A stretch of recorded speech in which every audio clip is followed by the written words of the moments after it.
मेरे बाबा की कथा स्वयं खींचती है, यहां कोई दूसरा खींचने वाला नहीं है। बस केवल दिल से, हृदय से शिव तत्व को जो भज लेता है, भगवान ओघड़दानी को जो भज लेता है, वो शंकर का हो गया। कोई कैसे कह दे, वो कहते हैं ना कि निंदक, नकली और नास्तिक, इन तीनों से दूरी बनाकर रखना। क्योंकि मेरे ओघड़दानी, मेरे शंकर भगवान को, मेरे देवाधिदेव महादेव को ये तीनों पसंद नहीं। देवऋषि नारद जब काम पर विजय प्राप्त कर लेते हैं, शिव महापुराण की कथा कहती है, और काम पर विजय प्राप्त करने के बाद में देवऋषि नारद सबसे पहले देवाधिदेव महादेव के पास जाते हैं। शंकर भगवान ने देखा कि देवऋषि नारद आए हैं, प्रणाम किया। कोई ऋषि, कोई संत, कोई साधु, कोई गुरुजन, कोई महात्मा, कोई जोगी, कोई सन्यासी, कोई तपस्वी, कोई साधक, कोई उपासक, कोई अगर आया है तो उसका सम्मान, उसका आदर करना, ये मेरे देवाधिदेव महादेव सिखाते हैं।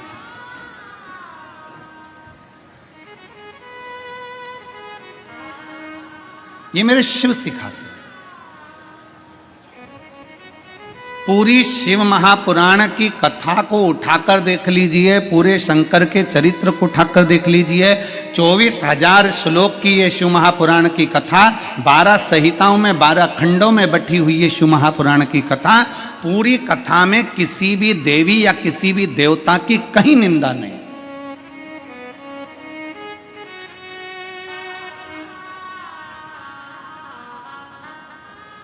पूरी शिव महापुराण की कथा में किसी देवी देवता की निंदा नहीं है।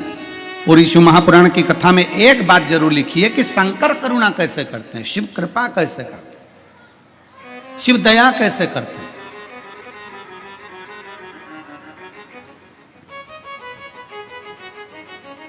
भगवान को प्रिय नहीं है निंदक, भगवान को प्रिय नहीं है नकली, भगवान को प्रिय नहीं है नास्तिक। शिव को प्रिय नहीं है ये तीनों प्रिय नहीं है। ना निंदक प्रिय है, ना नकली प्रिय है, ना नास्तिक प्रिय है। शंकर की प्रियता ही नहीं।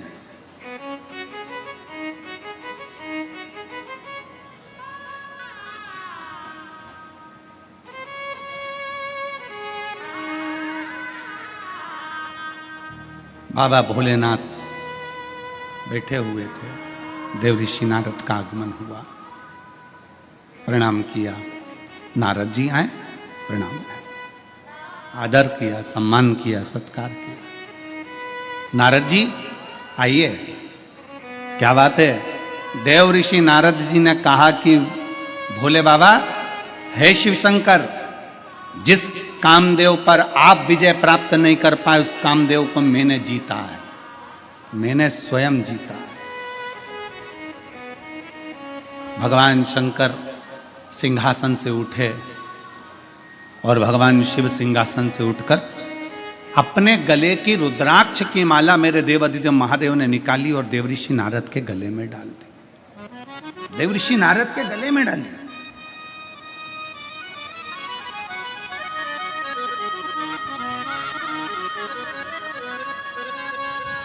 माला का मतलब जानते हो आप लोग?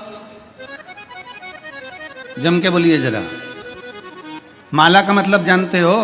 कोई संत, कोई गुरु, कोई मंदिर, कोई देवालय, कोई शिवालय, कोई महात्मा, कोई सन्यासी, कोई तपस्वी, कोई साधक, कोई उपासक जब भगवान के गले की माला उतार कर तुम्हारे गले में डाल रहा है, कोई संत अपने गले की माला निकालकर तुम्हारे गले में डाल रहा है, कोई तपस्वी अपने गले की माला निकालकर तुम्हारे गले में डाल रहा है, कोई साधक, कोई उपासक अपने गले की माला निकालकर अगर तुम्हारे गले में डाल रहा है, तो उसका मतलब क्या है? क्या मतलब है उसका? उसका मतलब ये नहीं है कि वो तुम्हारा सम्मान कर रहा है, उसका मतलब ये नहीं है कि तुम बहुत पैसे वाले हो, धनपति हो, करोड़पति हो, या तुमने कोई अच्छा कार्य किया है तो तुम्हें ये माला अपने गले की उतार कर डाल रहा है। ना ना ना, माला अगर भगवान के गले की माला तुम्हारे गले में आ रही है, उसका मतलब यह है कि मेरे परमात्मा के हृदय में जो चित्त वृत्ति में जो राम नाम, कृष्ण नाम, शिव नाम भरा हुआ है, जैसे ही तेरे गले में पहुंचे तो हृदय से वो तेरे भीतर प्रवेश कर जाए और तू भी उस राम नाम, कृष्ण नाम, शिव नाम में डूब जाए। किसी संत, किसी साधु, किसी तपस्वी, किसी साधक, किसी उपासक, किसी महात्मा के गले की माला तुम्हारे गले में अगर आती है तो वो माला डलते से ही तुम्हारे जब हृदय से आकर टच होती है, तो जो संत के हृदय में जो राम, जो कृष्ण, जो शिव बैठा हुआ है, जो संत के हृदय में, जो महात्मा के हृदय में जो उसने तप साधना करी है, राम की करी, दत्त की करी, शिव की करी, कृष्ण की करी, उसके हृदय में जितनी उसने माला जपी है, जो राम कृष्ण शिव उसके दिल में बैठा है, उस राम कृष्ण शिव का दर्शन जैसे ही तुम्हारे गले में माला पहुंचे तो तुम्हारे हृदय में वो राम कृष्ण शिव बैठे और तुम भी भगवान का दर्शन कर सको जैसे वो संत ने दर्शन किया। उसका साक्षीकरण कराने के लिए ये माला का दान प्रदान।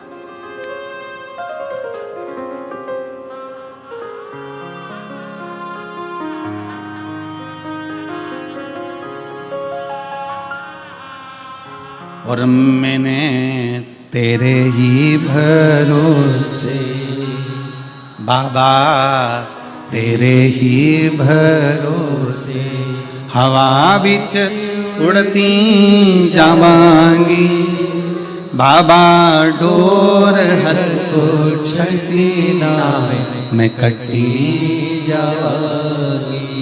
भोले मैं तेरी बदन, शंभो मैं तेरी बदन, हवा बिच उड़ती जावांगी बाबा, डोर हथो छड़ी ना मैं कटी जावांगी। माला शिव ने अपने गले की रुद्राक्ष की माला निकालकर शंकर भगवान ने देव ऋषि नारद को वो माला दे दी।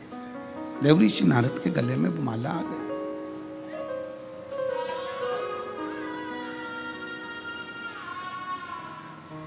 भीतर देवऋषि नारद के हृदय चित्त में भीतर अहंकार बहुत भर गया था। रुद्राक्ष का सबसे पहला काम है कि महाराज जी अपन आपके आशीर्वाद से परसों के दिन इंटरव्यू में पूछा गया था कि शंकर भगवान तो क्रोध के देवता हैं, भस्म कर देते हैं। शिव जी को तो क्रोध का देवता बताया गया है, वो तो भस्म कर देते हैं। इंटरव्यू लेने वाले वो भव्य जी ने पूछा कि शंकर जी तो क्रोध करते, क्रोध के देवता, आपका क्या कहना है? हमने भव्य जी को एक बात मां गंगा की गोद में बैठकर मणिकर्णिका की साक्षी में कही कि शंकर भगवान को लोग कहते हैं ये भस्म कर देते हैं, पर शंकर को समझो तो सही, शिव अनायास कभी क्रोध नहीं करते, कभी क्रोध नहीं करते। अगर शंकर भगवान क्रोध के देवता होते तो उनका नाम आशुतोष नहीं होता, उनका नाम आशुतोष नहीं होता। शिव क्रोध के देवता नहीं है। शंकर भगवान भस्म करते हैं। किसको भस्म करते हैं? शिव महापुराण की कथा कहती है जो शंकर की शरण में जाता है उसका अहंकार शिव भस्म कर देते हैं। जो शंकर के पास जाते हैं उनके भीतर का काम, आसक्ति, तृष्णा, लोभ, वासना, ये सब भगवान शंकर भस्म कर देते हैं। शंकर भगवान क्या भस्म करते हैं? तो जो शंकर के पास में आता है वो अपने अभिमान को नष्ट कर बैठता है, अभी अपने भीतर की अभिमतता समाप्त कर बैठता है। अग्नि के पास जाओगे तो हाथ में जो वस्तु है वो सबसे पहले जलेगी, तुम्हारे कपड़े सबसे पहले जलेंगे। अर्थात तुम्हारे भीतर जो अहंकार भरा हुआ है, तुम्हारे भीतर जो अभिमतता भरी हुई है, तुम्हारे भीतर जो अहम भरा हुआ है वो समाप्त होगा, वो समाप्त होगा। तुम्हारे भीतर जो भरा हुआ है।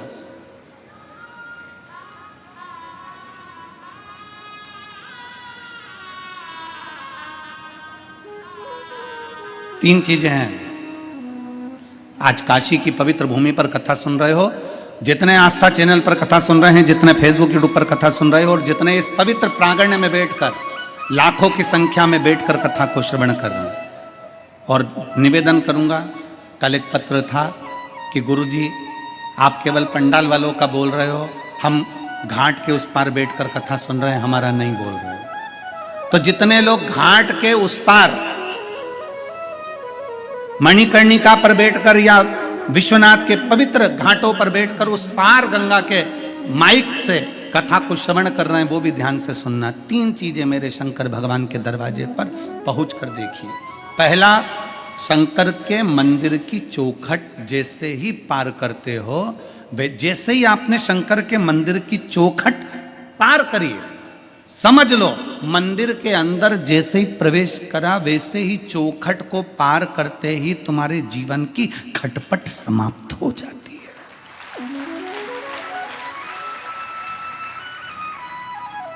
मंदिर में भगवान शंकर के देवालय में, शिवालय में जैसे ही प्रवेश करोगे, चौखट के अंदर गए और खटपट समाप्त। दूसरा, भगवान शंकर के मंदिर में पहुंचकर जब शिखर का दर्शन करते हो, शिखर,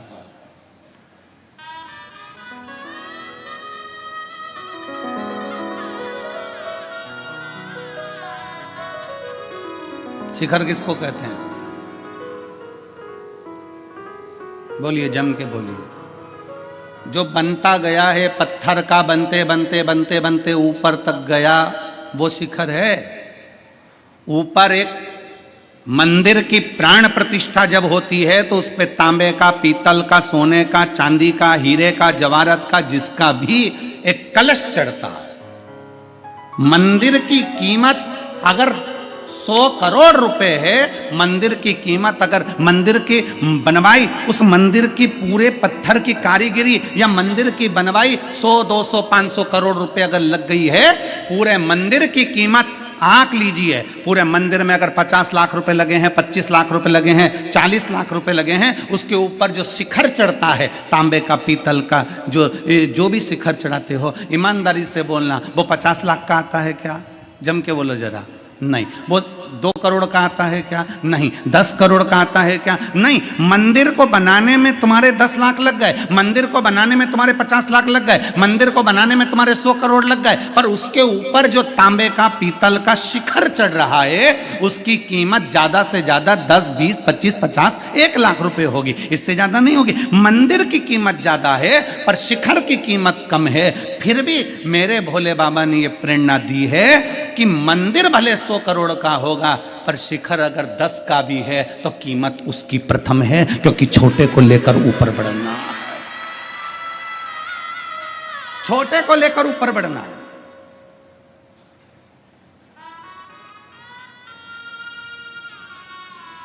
छोटे से छोटे व्यक्ति को आगे बढ़ाने का प्रयास किया जाए।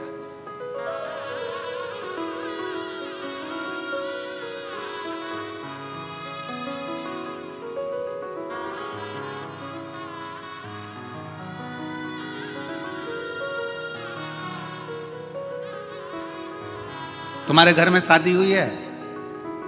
किन किन के घर में शादियां हुई हैं बताओ? छोरा की, छोरी की, रिश्तेदार की, देवर की, देवरान, जो भी हो, ननद आदि, किसी की शादी तो हुई है। चलो ठीक है। शादी में बर्तन वर्तन आए हैं? दहेज में आए हैं ना? इतना बड़ा भगोना, इतनी बड़ी परात, इतने बड़े बड़े बर्तन, इतना बड़ा हंडा, इतनी बड़ी थाली, सब बड़े बड़े बर्तन है। और शादी में चम्मच भी आई, गिलास भी आई, छोटी थाली भी आई, प्लेट भी आई, कटोरी भी आई, बड़े बर्तन। आप में से कितने लोग हैं जिनके घर में सारे जो दहेज में बड़े बर्तन आए थे, वो सारे बर्तन आज भी तुम प्रयोग में कर ले रहे हो, रोज प्रयोग में ले रहे हो? रोज उपाय प्रयोग में लेते हो क्या? रोज उसमें खीर बनाते हो क्या? रोज उसमें सब्जी बनाते हो क्या? बड़े बर्तन में रोज सब्जी नहीं बनती, बड़े बर्तन में रोज आटा नहीं उसनता, बड़े बर्तन में रोज चाय नहीं बनती, बड़े बर्तन में रोज खीर नहीं बनती। बर्तन जो छोटे छोटे हैं ना वो तुमने निकाल लिए, रोज प्रयोग में आ रहे हैं, बड़े तो कभी कभी काम आते हैं। उसी तरह मेरे विश्वनाथ कहते हैं कि छोटों को साथ लेकर आगे बढ़ो, क्योंकि ये छोटे हमेशा काम आएंगे, बड़े एक दिन छूट जाएंगे। छोटे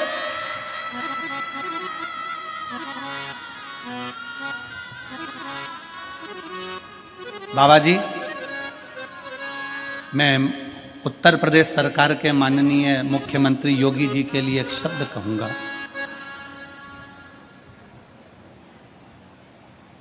जब कावड़ की यात्रा निकलती है उत्तर प्रदेश की धरा पर, तो माननीय मुख्यमंत्री योगी जी, उत्तर प्रदेश सरकार के माननीय मुख्यमंत्री जी एक एक सब्जी के ठेले वाले तक का ध्यान रखकर कहते हैं कि इनके ठेले चलते रहें, इनका सामान बिकता रहे, इसलिए सनातन धर्म आगे बढ़ता रहे, उसके ध्यान रखकर चलते। मैं उत्तर प्रदेश सरकार के माननीय मुख्यमंत्री योगी जी को यह साधुवाद दूंगा कि छोटे से छोटे व्यक्ति का भी ध्यान रखते रखते रखते रखते आगे बढ़ते हैं। छोटे से छोटे। और शिव तत्व इसी को कहते हैं, भगवान शंकर का तत्व इसी को कहते हैं, मेरे उघड़दानी का तत्व इसी को कहते हैं, जो छोटे पर भी ध्यान दिया जाए, एक कमजोर से कमजोर व्यक्ति का भी ध्यान दिया जाए।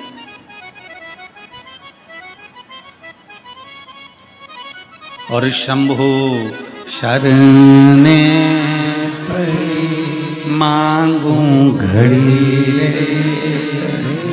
दुख काटो दया करीन दर्शन।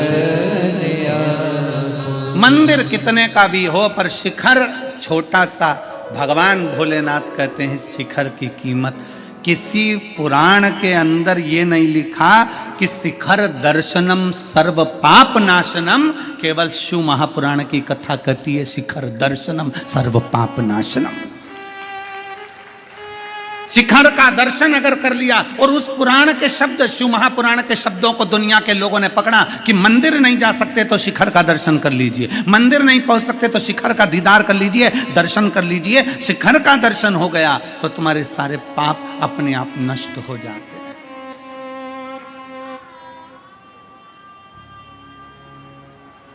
अपने आप।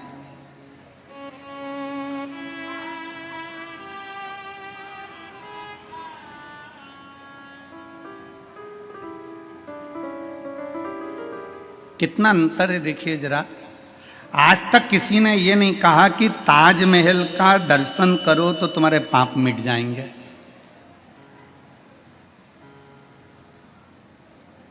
और तुम में से किसी के मिटे हो तो हमें बता देना।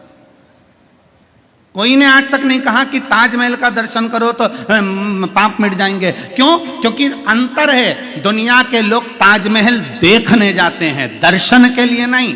देखने और दर्शन में अंतर है। देखने के लिए लोग ताजमहल जाते हैं और दर्शन के लिए लोग विश्वनाथ आते हैं। अब दोनों में अंतर क्या है? ताजमहल देखने से काम जागता है। क्या काम जागता है? इतने में पत्नी बाजू में खड़ी थी, सुनो तो ऐ जी, उन्होंने उसकी पत्नी के लिए ये बनवाया, तुम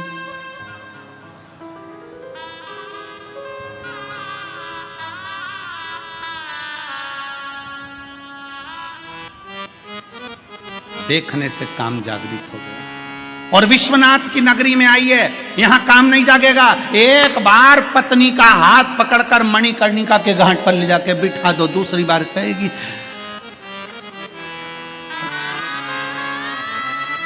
सिर पे पल्लू लेके पति के चरण छूती हुई बोलेगी, तुम्ही मेरी पूजा। दूसरी बार नहीं बोलेगी।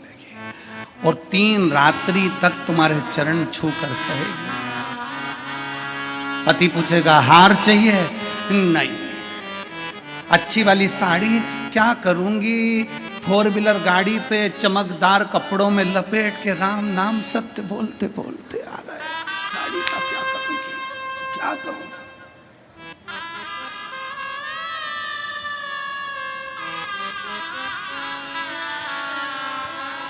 अरे देख लिया संसार हमने, देख लिया सब मतलब के यार हमने, देख लिया झूठे नाते झूठे रिश्ते, झूठे नाते झूठे रिश्ते, अरे झूठा है संसार हमने देख लिया सब मतलब के यार हमने देख लिया। तुरंत धर्म पत्नी कह देगी नहीं नहीं अब मेरे को कुछ नहीं चाहिए, मैं तो बस देखने में, ताजमहल देखने में काम बढ़ रहा है, ताजमहल देखने में आसक्ति बढ़ रही है, ताजमहल देखने में वासना बढ़ रही है, पर विश्वनाथ की धरा पर शिखर का दर्शन कर कर, मणिकर्णिका के घाट का दर्शन कर कर, गंगा का स्नान कर कर, यहाँ देखा नहीं है, यहाँ दर्शन करा, दर्शन करा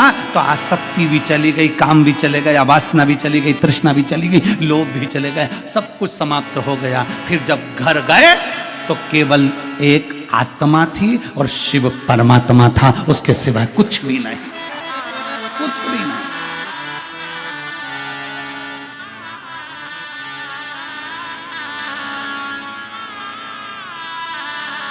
केवल आत्मा और परमात्मा। देवर्षि नारद के गले में माला पिनाई भगवान शंकर ने, अपने रुद्राक्ष की माला, पर देवर्षि नारद के अंदर अहंकार इतना भरा हुआ था कि माला अच्छी नहीं लग रही थी।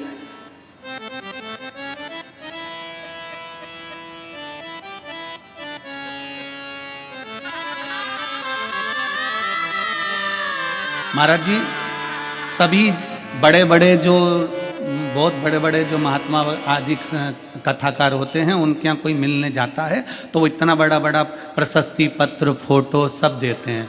ये बैठे हुए हैं कथा में आने वाले, और यहाँ पर भी कई लोग बैठे हैं। हमारे सीहोर में कोई भी मिलने आता है, चाहे बड़े से बड़ा संत साधु तपस्वी साधक उपासक या कोई राजनेता सत्ताधारी भी आए, हमारे यहाँ उसको प्रमाण पत्र या फोटो या कोई मोन्टो नहीं दिया जाता। हमारे यहाँ तो केवल एक रुद्राक्ष दिया जाता है जो मेरे शंकर भगवान ने देवर्षि नारद को दिया था। ये मोन्टो, ये फोटो तुम ले जाकर टेबल पर रख दोगे, पर वो रुद्राक्ष सीहोर का, वो कुबेरेश्वर धाम का रुद्राक्ष, जब व्यक्ति के जीवन में थोड़ी सी भी तकलीफ आएगी, वो रुद्राक्ष तांबे के लोटे में पानी भरकर डाला, शंकर को चढ़ाया और पी लिया, 3 घंटे के अंदर खड़ा होकर मानेगा ये शिव तत्व है, ये वो घड़ी है। और उसका प्रमाण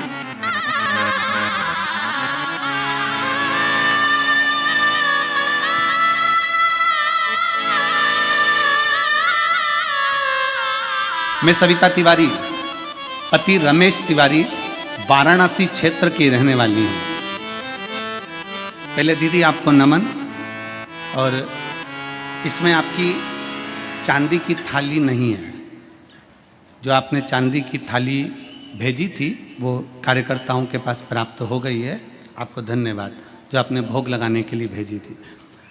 मैं सविता तिवारी, पति रमेश तिवारी, वाराणसी क्षेत्र की रहने वाली हूँ। गुरुदेव बाबा का मैं क्या बखान करूँ, मेरे पास शब्द नहीं है। गुरुदेव कहीं बैठी हैं तो हाथ हिला सकती हैं, अगर कहीं बैठी हो। सविता तिवारी, रमेश तिवारी, वाराणसी क्षेत्र के रहवासी, कहीं बैठे हो तो एक बेलपत्री लेने के लिए आ सकते हैं। एक लोटे जल का मैं क्या वर्णन करूं गुरुदेव। मार्च 2022 में मेरे बच्चेदानी में डॉक्टरों ने गठान बताई। आप लोग एलईडी पर, आस्था चैनल पर पत्र को पढ़ सकते हो। 2022 मार्च के महीने में बच्चेदानी में डॉक्टर ने गठान बताई, जिसका मैंने 5 महीना दवा खाई, लेकिन दवाई का कोई प्रभाव नहीं पड़ा, जिसके कारण मुझे ऑपरेशन कराना पड़ा। गुरुदेव ऑपरेशन के 6 महीने बाद पुनः दर्द शुरू हुआ और दोबारा डॉक्टर को दिखाया तो डॉक्टर ने कैंसर बताया। डॉक्टर ने कैंसर बताया। कैंसर का सुनते ही मैं डर गई, अब मेरे बच्चों का क्या होगा, सोच में पड़ी। गुरुदेव कथा तो मैं सुनती थी, लेकिन विश्वास नहीं था। लिखने वाली ने जो सत्य होता है मेरे भोले बाबा को वो ही प्रिय होता है। एक बार इसके लिए धन्यवाद लिखो, ताली बजाओ कि उसने लिखा तो सत्य लिखा। गुरुदेव कथा तो मैं सुनती थी, पत्र में आप पढ़ रहे हैं, कथा तो मैं सुनती थी, लेकिन मेरा विश्वास नहीं था कि एक लोटे जल से ये सब संभव होगा क्या, ये सब संभव हो सकता है एक लोटे जल से। फिर भी मैंने बाबा की कृपा से जल का उपाय करना प्रारंभ करा, आंकड़े की जड़ का भी प्रयोग करना प्रारंभ करा, जो मुझ सुन लेती थी कथा में वो सब कर लेती थी। और गुरुदेव बाबा ने मेरी सुनी, बाबा ने ऐसी कृपा करी, मेरे को जब कैंसर निकला, कैंसर निकलने के बाद मेरी दूसरी जांच कराने के लिए वापस लेकर गए। मैं बाबा का जल पीती, बेलपत्र खाती, बाबा को नमन करती, और बाबा की ऐसी कृपा हो गई कि बाबा के द्वारा मेरा दूसरी बार जब जांच कराई जाई तो ऐसा चमत्कार किया कि कैंसर तो निकला ही नहीं, और बाबा की कृपा से मेरा कैंसर नहीं था, पर मुझे एक बीमारी बता दी जिसका नाम था हेपेटाइटिस बी निकला। गुरुदेव डॉक्टर ने मुझे आजीवन दवा खाने का बोला। गुरुदेव फिर भी मैं बहुत चिंतित थी, क्योंकि कीटाणु 63,000 हो चुके थे। हेपेटाइटिस बी के कीटाणु 63,000 हो चुके थे। फिर भी मैंने बाबा पर विश्वास किया, और एक दिन स्वप्न में मैंने देखा कि आपका जो फोटो था उस फोटो पर से बेलपत्र नीचे गिरी। मैं समझ गई कि बेलपत्र खाना है, केवल मैंने स्वप्न में देखा। गुरुदेव आपका फोटो पर से बेलपत्र गिरते हुए देखा, और मैंने तुरंत बेलपत्र खाना प्रारंभ कर दी, और बेलपत्र खाते खाते बाबा की ऐसी कृपा हो गई। नवंबर 2024 में मेरी वापस जांच हुई, और बाबा की कृपा से मेरी जो हेपेटाइटिस की बीमारी थी वो भी समाप्त हो गई। आज बाबा की कृपा से ना मुझे कैंसर है ना हेपेटाइटिस है, मेरे बाबा ने मुझे अच्छा कर दिया, इसलिए मैं बाबा को यहाँ प्रणाम करने के लिए आई हूँ। एक लाइन अच्छी लिखी है, आप और हम गुनगुनाते हैं। खाली ना जाता कोई दर से तुम्हारे, खाली ना जाता कोई दर से तुम्हारे, मैं भी खड़ी हूँ नन्ही बाहें पसारे, अपने हृदय से लगा लो, गिरा जा रहा हूँ, उठा लो। मैं सविता तिवारी, पति रमेश तिवारी, वाराणसी क्षेत्र की रहने वाली हूँ। शिव तत्व है ये, उघड़ी है शंभु।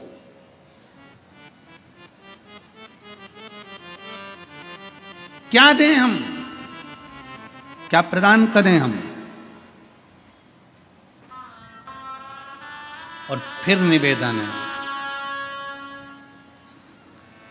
तुम अगर आस लगाकर बैठो कि सियोर वाले महाराज के पास कुछ हो, तो फिर निवेदन है, हमारे पास में केवल दो ही चीज है, एक श्री शिवाय नमस्तुभ्यम, और दूसरा कुबेरेश्वर बाबा का रुद्राक्ष और शिव महापुराण की कथा।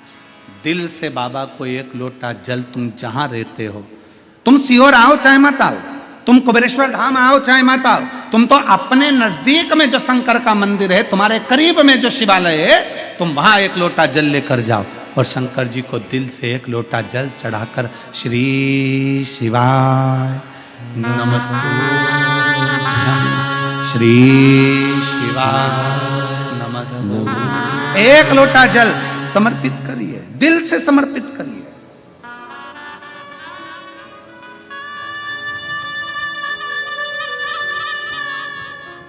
दिल से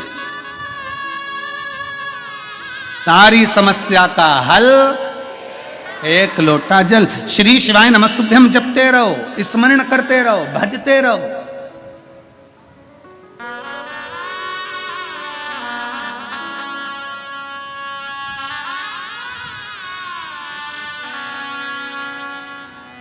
एक न्यू मार्केट में भोपाल में एक बंगाली चाट वाला है महाराज जी, बंगाली चाट वाला। न्यू मार्केट में आप जाएंगे तो बंगाली चाट वाला, उसका एक ठेला लगता है, सबके ठेले चलते, उसका ठेला नहीं चलता। वो बाबा के धाम आया, कुबरेश्वर धाम, बाबा से विनय करे क्या करूं, मुझे एक बार महाराज जी से मिलाओ मिलाओ मिलाओ, बड़ी मुश्किल से मिलना भी हुआ। हम आरती के लिए जा रहे थे, मिलना हो गया, मिलना हुआ तो कहे गुरुजी बहुत दुखी। हमने काहे को दुखी, बाबा को एक लोटा जल चढ़ा, भगवान का भजन कर, श्री शिवाय नमस्तुभ्यम बोल, बस बाबा सब कर देगा।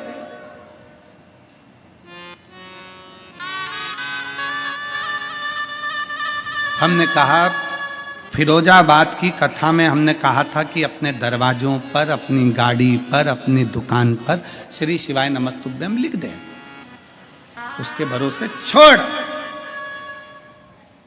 क्या करूं, लिख दे ठेले के ऊपर, बंगाली चाट अपनी जगह होगी, तू तो ठेले पर लिख दे श्री शिवाय नमस्तुभ्यम। वो लाया, एक स्टिकर चिपका दिया। कल हम अपने मोबाइल से, जो आशीष जी का मोबाइल है, उससे हम आपको दर्शन कराएंगे उसके ठेले की भीड़ का, और श्री शिवाय नमस्तुभ्यम लिखेगा। श्री शिवाय नमस्तुभ्यम में वो तत्व है जो स्वयं खींचता है। फिर निवेदन है, आप मोबाइल से फोटो खींचते हो, आप कैमरे से फोटो खींचते हो, मेरे शंकर की कथा और शंकर का नाम आपको खींच कर लाता है। उसी तरह श्री शिवाय नमस्तुभ्यम आपको ऊपर की ओर ले जाता है, उन्नति।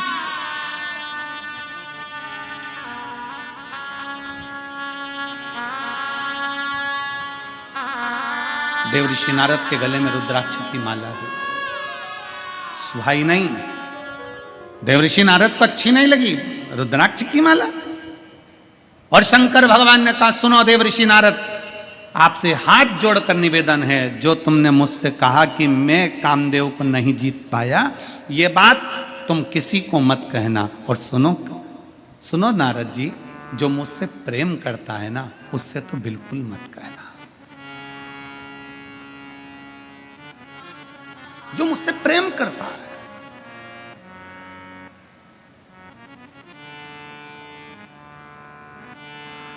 राम जी शिव जी से प्रेम करते हैं, शिव जी जम के बोलो राम जी से प्रेम करते हैं। नारायण शंकर भगवान से प्रेम करते हैं, शंकर भगवान नारायण से प्रेम करते हैं।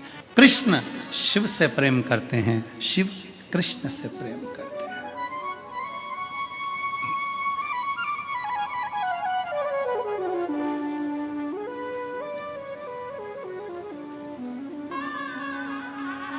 और हम और आप विवादों में घिरे हुए हैं, हम और आप विवादों में घिरे हुए हैं।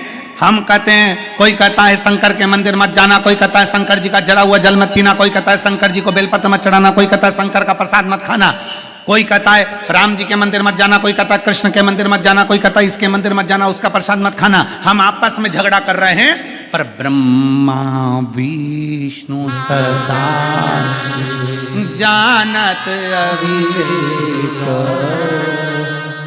भोले जानत अविवेक, ओम अक्षर के प्रणव अक्षर के यह तीनों एक, ओम हर हर हर।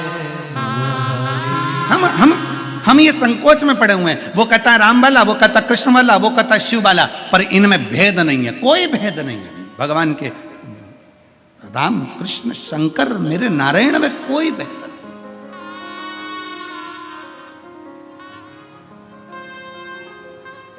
कितनी सुंदर बात भगवान शंकर कर रहे हैं, जो मुझे चाहे ना उससे जाकर ये मत कह देना, तू निंदा मत करना।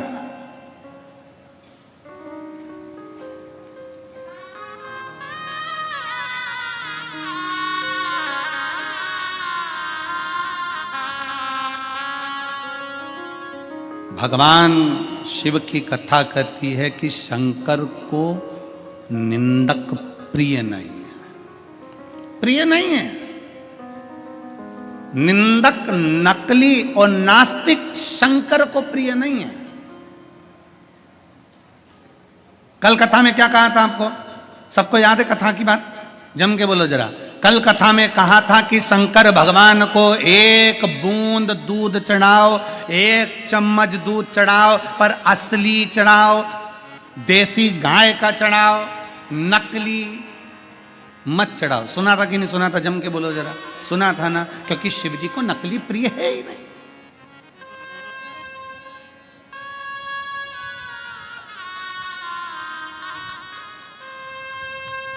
शिव की प्रियता नकलीपन में नहीं, शंकर को असली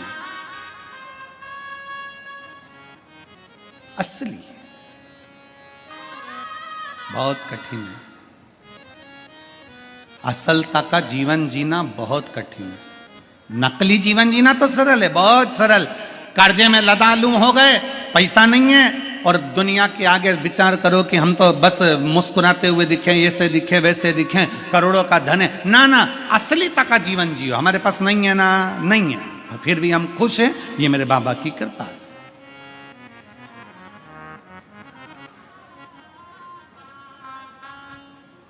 नकली तक का जीवन नहीं जीना। अब नकली तक का जीवन जीने से मालूम पड़े शादी होना है, बता दिया साहब हमारी लड़की सिलाई भी जानती है, बुनाई भी जानती है, कढ़ाई भी जानती है, और भोजन बनाना भी जानती है, और साहब हमारा लड़का इतना बढ़िया लड़का वहाँ जॉब कर रहा है, और वहाँ है, ऐसा है वैसा है। जो सत्य है वो सत्य है। एक पत्र है,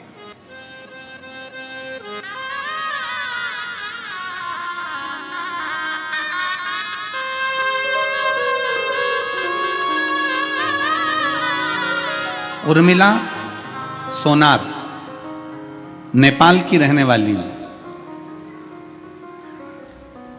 बाबा की कथा सुनने के लिए यहां विश्वनाथ की धरा पर आई हूं। कहीं बैठी हो तो हाथ हिला सकती हैं। उर्मिला सोनार, नेपाल की रहने वाली हूं, बाबा की कथा के लिए यहाँ आई हूं। गुरुदेव, कहीं बैठी हो तो हाथ हिला सकती हैं, और एक बेलपत्र लेने के लिए आ सकती हैं। अगर कहीं बैठी हो तो हाथ हिलाएं। आई हैं क्या? हाथ हिला तो एक बार। हाँ, दिख गई हो माँ, हाथ हिलाओ वापिस, वापिस हाथ हिलाओ। दिख गई हो, दिख गई। आ जाइए, एक बेलपत्र ले जाइएगा, आ जाओ। मैं उर्मिला सोनार नेपाल की रहने वाली हूँ। बाबा का मैं वर्णन क्या करूँ गुरुदेव। मेरे 3 लड़के हैं, तीनों घर पे बेरोजगार बैठे हैं, बाहर जाने के लिए भटक रहे हैं। उनके पास में इतना, हमारे पास पैसा भी नहीं कि मेरे लड़कों को मैं कहीं जॉब लगवा दूं, नौकरी लगवा दूं। हमारे पास रुपया नहीं है। गुरुदेव, कहाँ भेजूं इन तीनों बच्चों को? तीनों की तीनों लड़के बेरोजगार हैं। गुरुदेव, दिन भर हमारे घर के चाट बेचते हैं, रात को खाने के लिए थोड़ा सा पैसा आता है ना, तो 3 बच्चे और हम सब मिलकर उसको पाते हैं।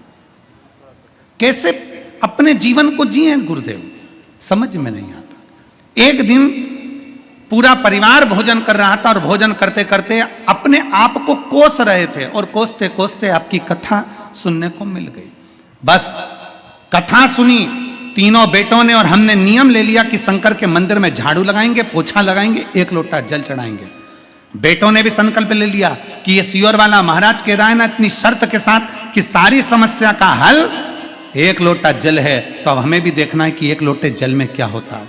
गुरुदेव, बाबा की ऐसी कृपा हुई, फिर आपकी कथा चलते चलते एक दिन सुनने को मिला कि नेपाल के वीरगंज में आपकी कथा हो रही है, और आपने कहा था कि पंडाल में बैठकर, कथा के पंडाल में बैठकर जो मांगते हो श्री शिवाय नमस्तुभ्यम कहकर वो मिलता जरूर है। मैं अपने तीनों लड़कों को लेकर वीरगंज नेपाल की कथा में पहुंच गई। वहां बैठकर पंडाल में कथा सुनी, खूब झाड़ू करा, कचरा उठाकर फेंकने लगी, सेवा करने लगी। और बाबा की क्या कृपा होती है गुरुदेव।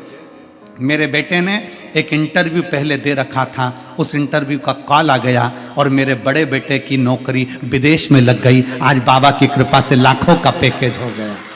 गुरुदेव, एक बेटे की नौकरी लग गई, लाखों का पैकेज हो गया, दूसरे की तैयारी चालू हो गई, क्योंकि अब थोड़ी सहायता मेरे बाबा ने देना प्रारंभ कर दी। हमें नहीं मालूम था गुरुदेव, क्या कुबेर भंडारी ऐसे भंडार भरते हैं।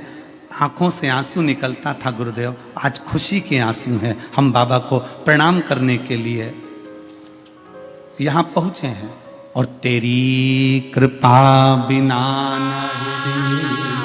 एक भी लेते हैं श्वास, तेरी कृपा से शिव कैसे कृपा करता है? दुनिया के लोग कहते हैं क्या कथा के पंडाल में बैठकर श्री शिवाय नमस्तुभ्यम कहकर मन से मांगा जाए व्यासपीठ के सामने, तो क्या बाबा देता है? क्यों नहीं देता?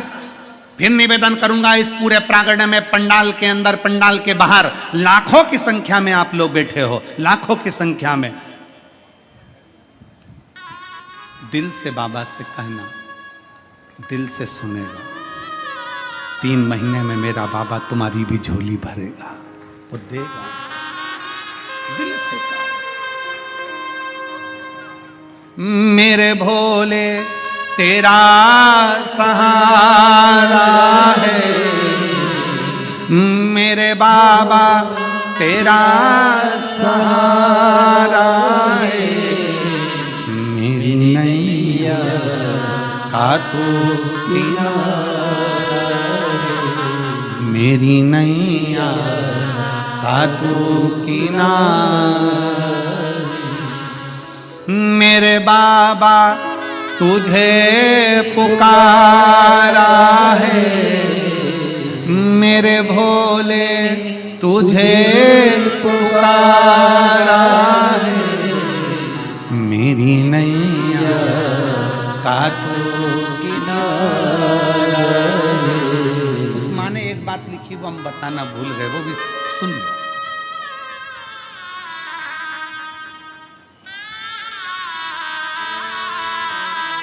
गुरुदेव,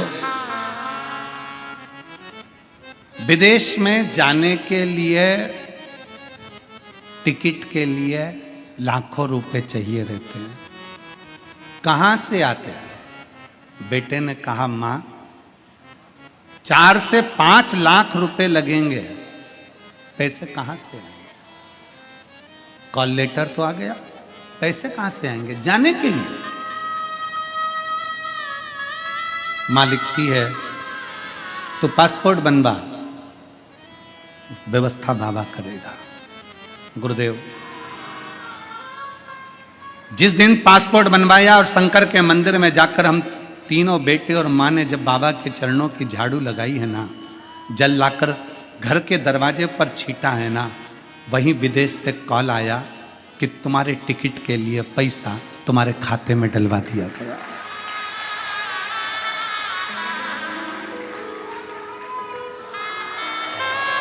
पैसा खाते में डलवा दिया गया। शायद ये होता नहीं, पर बाबा की कृपा है, शिव कृपा है। उस पर करा भरोसा, उस पर करा गया विश्वास, उसकी दृढ़ता, उसका भरोसा टूटता नहीं। किसके आश्रित होकर जी रहे हो? दुनिया के लोग कहते हैं हम तुम्हारे सहारे, हम तुम्हारे सहारे। हम कई बार सतुआ बाबा जी से हमने कई बार चलते चलते बाबा जी से कहा आपके आशीर्वाद से ये सब कथा, तो बाबा जी तुरंत कह देते नहीं नहीं नहीं, ये विश्वनाथ करा रहे हैं और विश्वनाथ करने वाले हैं और विश्वनाथ ही करेंगे। इसमें कोई दूसरा नहीं कर सकता। इसमें विश्वनाथ करने वाले, विश्वनाथ कराने वाले और विश्वनाथ ही कर रहे हैं। आ जाइए।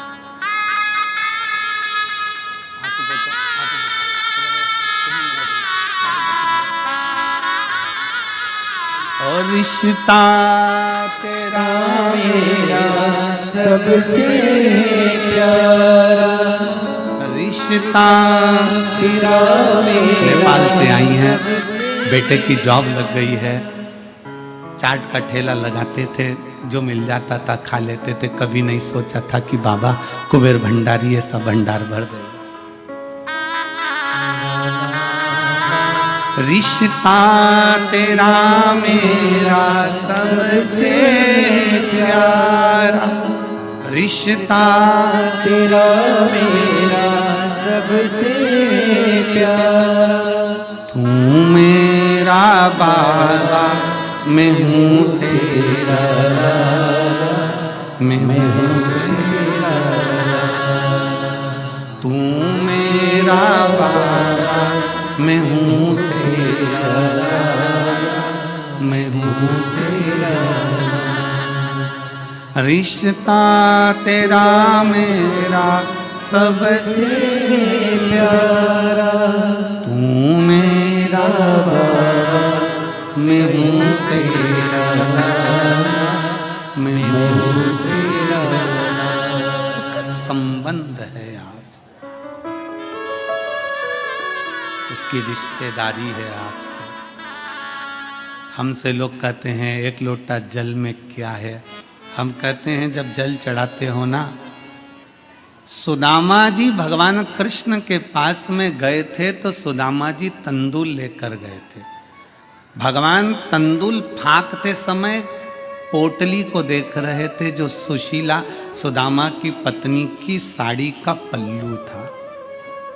भगवान भी तुम्हारे हाथ से जब जल चढ़ा हुआ देखता है तो तुम्हारे घर के लोटे की दशा देख लेता है कि इसको चाहिए क्या, क्या चाहिए।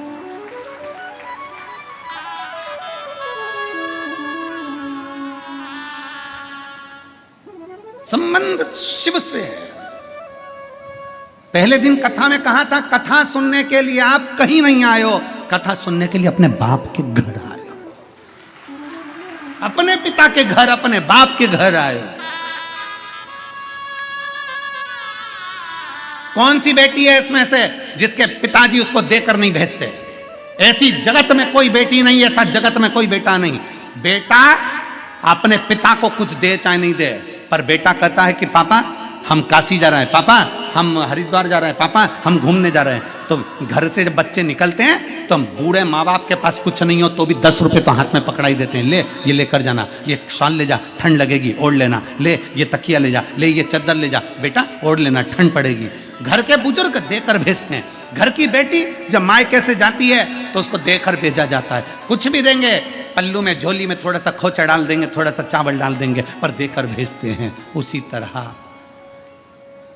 पिता के घर में कथा सुनने के लिए आए हो तो मेरा विश्वनाथ भी इस पंडाल से खाली नहीं भेजेगा, तुम्हें देकर भेजेगा, देकर।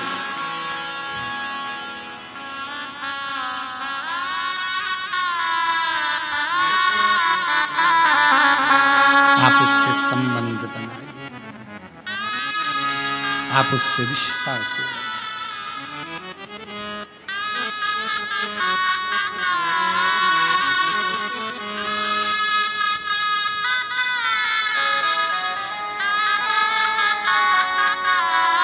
काशी वाले से मिलना बड़ा जरूरी, ओ काशी वाले से मिलना बड़ा जरूरी, ओ काशी वाले से मिलना बड़ा जरूरी, ओ डमरू वाले से मिलना बड़ा जरूरी, मिलना बड़ा जरूरी, हाँ मिलना बड़ा जरूरी, मिलना बड़ा जरूरी, मिलना बड़ा जरूरी। ओ काशी वाले से मिलना बड़ा जरूरी, ओ काशी वाले से मिलना बड़ा जरूरी, ओ डमरू वाले से मिलना बड़ा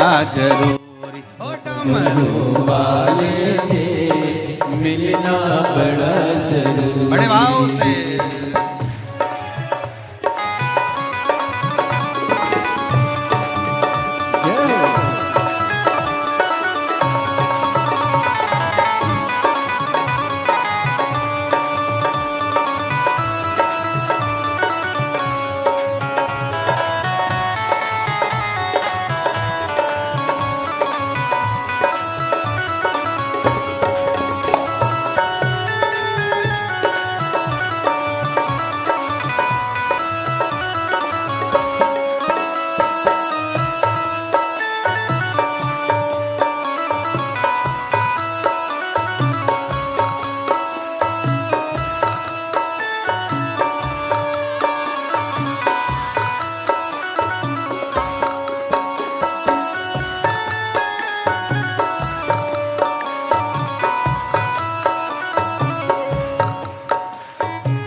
पवन बसंती झोंका बन कर आती। जो मैं होती पवन बसंती झोंका बन कर आती। जो मैं होती बेला चमेली चरणों में बिछ जाती। जो मैं होती बेला चमेली चरणों में बिछ जाती। बन सकी मैं हवा का झोंका, बन सकी मैं हवा का झोंका। ये मेरी मजबूरी काशी वाले से मिलना बड़ा जरूरी। काशी वाले से मिलना बड़ा जरूरी। ओ डमरू वाले से मिलना बड़ा जरूरी। डमरू वाले से मिलना बड़ा जरूरी। ओ मिलना बड़ा जरूरी, मिलना बड़ा जरूरी। हाँ मिलना बड़ा जरूरी। काशी वाले से मिलना बड़ा जरूरी। काशी वाले से मिलना बड़ा जरूरी।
बदरिया छम छम नील बहाती, जो मैं होती काल बदरिया छम छम नील बहाती। गरज गरज के बरस बरस के तुमको नित नहलाती, गरज गरज के बरस बरस के तुमको नित नहलाती। बन न सकी मैं कारी बदरिया, बन न सकी मैं कारी बदरिया, ये मेरी मजबूरी काशी वाले से मिलना बड़ा जरूरी, काशी वाले से मिलना बड़ा जरूरी, और डमरू वाले से मिलना बड़ा जरूरी, डमरू वाले से मिलना बड़ा जरूरी, वो मिलना बड़ा जरूरी, मिलना बड़ा जरूरी। हाँ मिलना बड़ा जरूरी काशी वाले से, मिलना बड़ा जरूरी काशी वाले से, मिलना बड़ा जरूरी।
कत्ल के निज पाती, जो मैं तेरा पता जानती, कत्ल के निज पाती।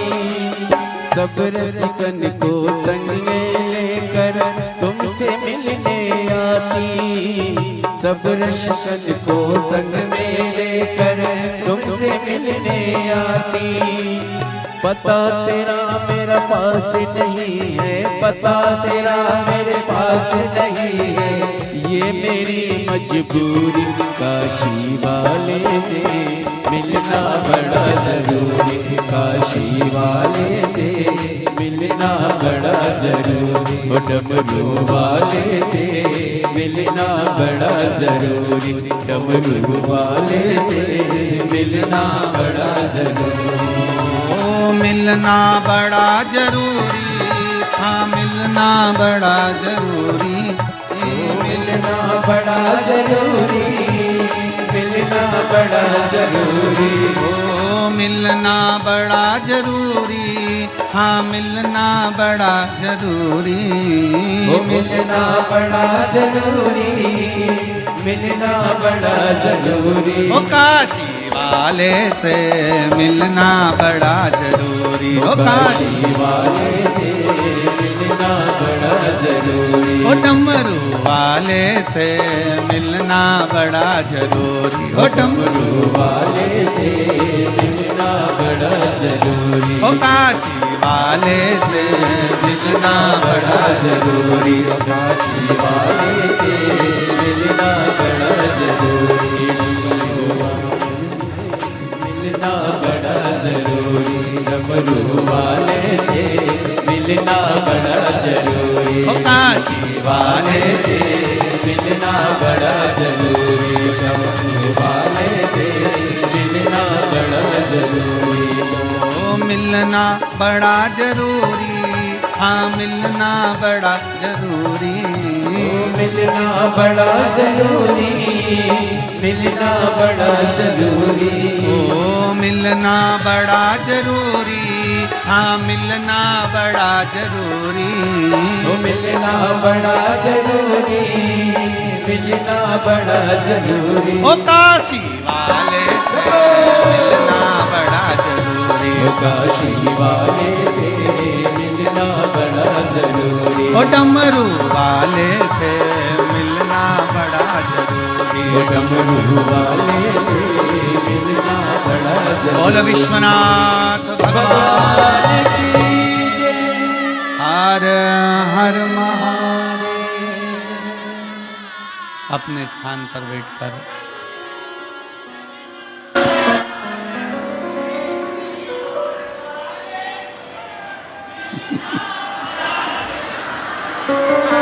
जहाँ जगह मिले वहाँ बैठकर भगवान देवाधिदेव महादेव की पवित्र शिव महापुराण की कथा के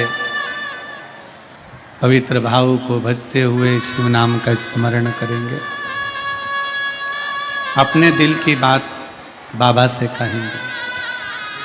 जहाँ जगह मिले वहाँ बैठकर दिल से बाबा को प्रार्थना करें।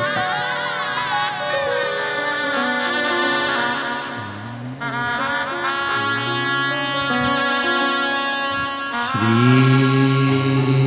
शिवाय नमस्तुभ्यं।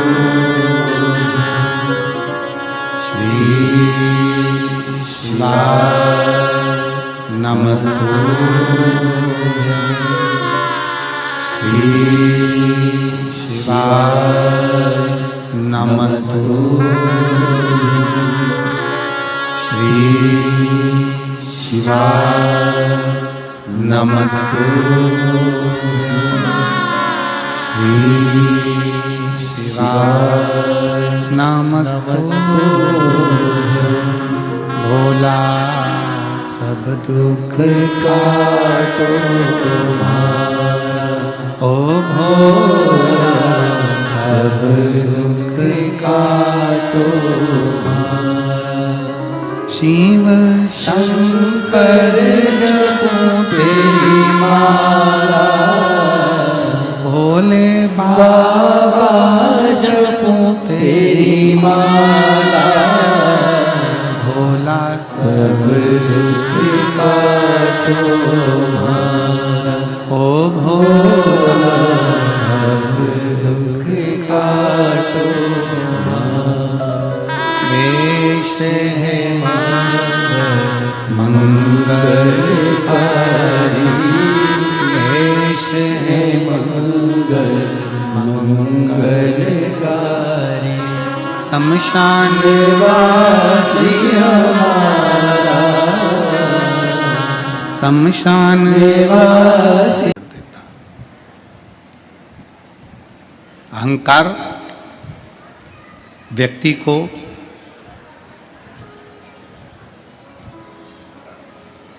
परमात्मा से दूर करता है। जिस दिन हमने अहंकार का त्याग कर दिया, अभिमान का त्याग कर दिया, उस दिन ये समझ लेना कि परमात्मा हमारे करीब में आ गया। शिव के करीब में आने का सबसे सुंदर तरीका है अपनी अभिमतता का त्याग कर दो, अपने अहंकार का त्याग कर दो।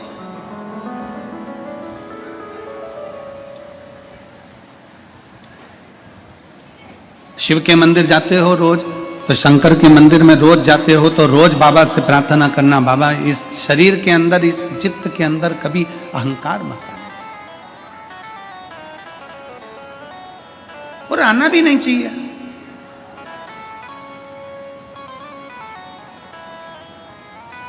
इस शरीर में जो चीज अंदर जाता है उसको त्यागना ही पड़ता है। नहीं त्यागेंगे तो शरीर को रोगी बना देगी। हम भोजन करो, पेट भर कर करो,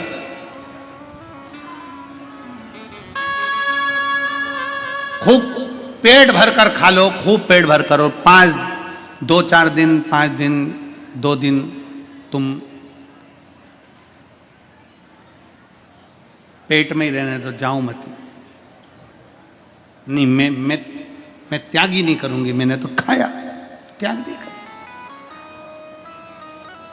जो खाया है उसका त्याग करना पड़ेगा। त्याग नहीं करोगे तो बीमार पड़ोगे। बोलो सही है कि गलत है?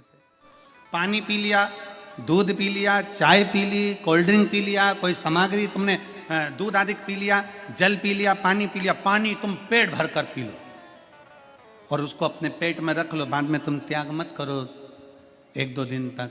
बोलो बीमार पड़ोगे कि नहीं पड़ोगे? जम के बोलो जरा, पड़ोगे ना। भोजन किया उसका त्याग करना पड़ेगा, जो भीतर गया है उसको त्यागना पड़ेगा। पानी पिया उसको भी त्यागना पड़ेगा। इस शरीर में रख नहीं सकते। जब भोजन अंदर गया है, भोजन का त्याग किया है, पानी अंदर गया तो पानी का त्याग किया है, त्याग नहीं करोगे तो बीमारी हो जाएगी। उसी तरह अगर अभिमान अंदर गया है तो उसका भी त्याग करो, नहीं तो ये मन को बीमार कर देगा, ये मन को बीमार। अभिमान को बाहर निकालना पड़ेगा, अहंकार को बाहर करना पड़ेगा। देव ऋषि नारद नहीं कर पाए। देव ऋषि नारद के अंदर अभिमत्ता जागृत रही।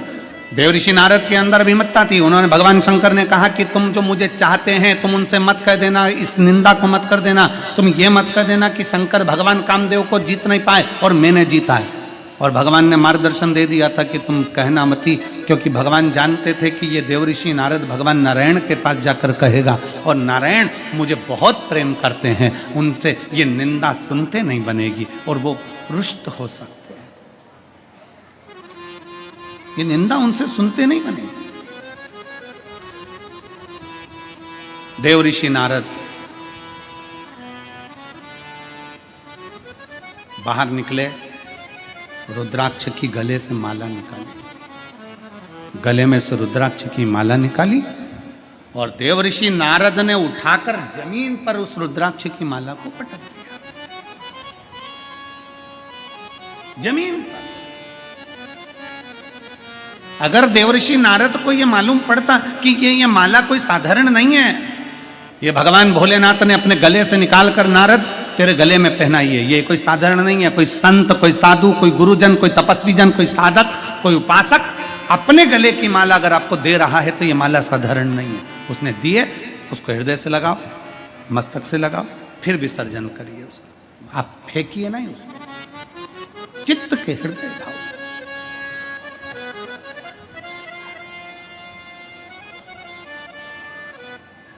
हमारे सतुआ बाबा जी तो कहते हैं, जब विश्वनाथ जी के मंदिर में दर्शन करने गए और विश्वनाथ जी के मंदिर में से इतनी सारी माला उन्होंने पिना दी, पुजारी जी ने, उनको नमन करता हूँ, खूब सारी माला उन्होंने, जितनी देर अभिषेक चलता रहा उतनी देर वो माला पहनाते, खूब सारी माला बाबा जी को भी पहनाई, हमको भी पहनाई।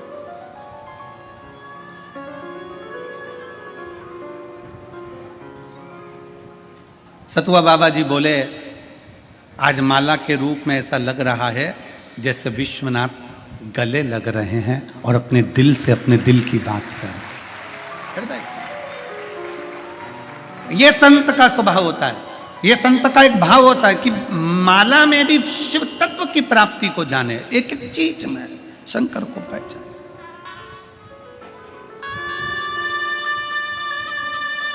और मेरे भोले तेरा सहारा है। हम हर चीज में शंकर को पहचानने का प्रयास करें। देवऋषि नारद ने रुद्राक्ष की माला को उतारकर जमीन पर फेंक दिया, चल दिए। सामने से नंदी आ रहे थे, नंदी ने देखा कि बाबा के गले की रुद्राक्ष की माला जमीन पर पड़ी है, जमीन पर।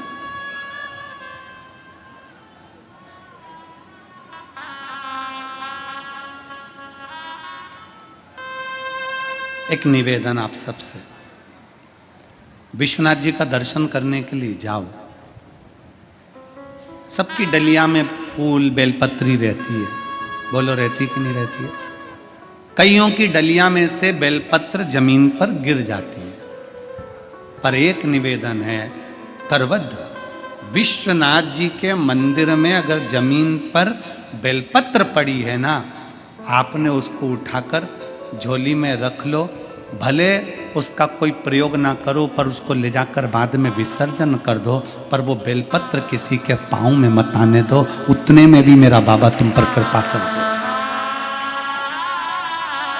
उतने में भी मेरा बाबा तुम पर कृपा कर देगा। वो बेलपत्री जो पाँव में आ रही है, जो बेलपत्री जमीन पर पड़ी हुई है, हिलने में, जाने में, धक्का में, मुक्की में, दौड़ने में, हो सकता है लाइन में लगने में पॉलिथीन से, डलिया में से बेलपत्र जमीन पर गिर जाए, क्योंकि ये बेलपत्र साधारण नहीं होती, ये बेलपत्र मेरे शंकर का एक स्वरूप है, मेरी पार्वती का एक स्वरूप है। इस बेलपत्र को उठा लो, बाद में भले विसर्जन कर दो, शर्म मत करो कि लोग क्या कहेंगे बेलपत्र उठा रहा है, लोग क्या कहेंगे बेलपत्र उठा रहा है। अरे भैया, जब किसी का पड़ा हुआ मोबाइल 80,000 का मिल जाता है तो तुरंत उठा लेते हो,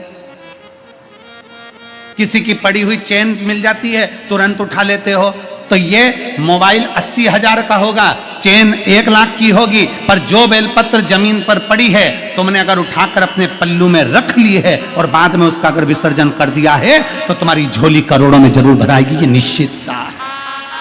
एक बेलपत्र जमीन पर ना गिरे, उसका स्मरण रहे, पढ़िए, उठा लो, बाद में देखें, बाद में विसर्जन कर देंगे।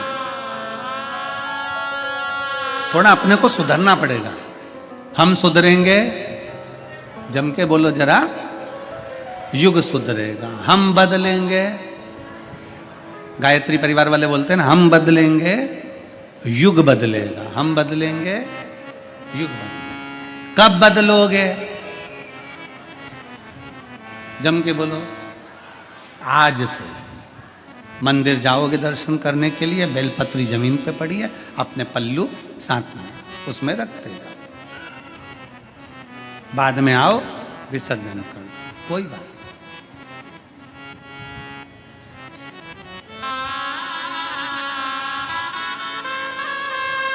उसके मंदिर को स्वच्छ रखिए, स्वच्छ, उसके मंदिर को स्वच्छ रखो, वो तुम्हारी जिंदगी को स्वच्छ कर देगा, तुम्हें कभी भटकने नहीं देगा, कभी नहीं। स्वच्छ रखिए। देव ऋषि नारद ने रुद्राक्ष की माला को फेंक दिया, नंदी ने उठा ली, नंदी लेकर भगवान शंकर जी के पास पहुंच गए। हर हर महादेव। जैसे ही नंदी पहुंचे, भगवान शिव जी ने पूछा, नंदी बड़े क्रोध में आए हो, बड़े गुस्से में आए हो, बड़े क्रोध।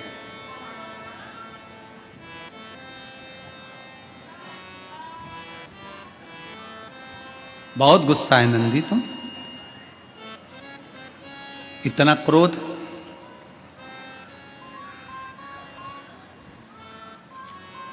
इतना क्रोध, ये ठीक है। क्यों इतना क्रोध कर रहे हो? इतना गुस्सा किस लिए?